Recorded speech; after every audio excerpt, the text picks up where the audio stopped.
The Coward's Lesson. Tom was easily frightened. He enlisted in the army because he thought the military would teach him courage. And though he needed courage, he never imagined how he would learn it. During a march across a tract of wilderness near his country's frontier, Tom strayed from his squad.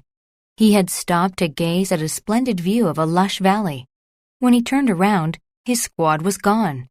He searched for them, but because their outfits had camouflage, he couldn't find them. It was getting dark, and Tom grew weary. All he had was a knife, a boomerang, and his handbook. He made a camp for the night. It was cold and the ground was hard. He wished he had his cot and a blanket. Instead, he made a fire, wrapped himself tightly in his jacket, and fell asleep. A loud noise roused him from his sleep. What was that? He wondered. Then he noticed it.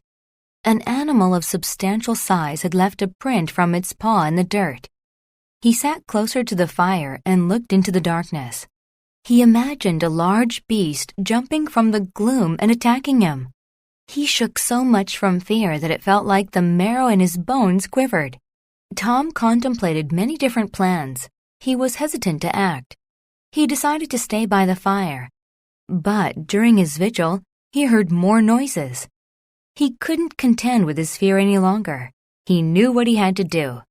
He made a torch and followed the prints. He heard a twig snap very close ahead, but he bravely went on.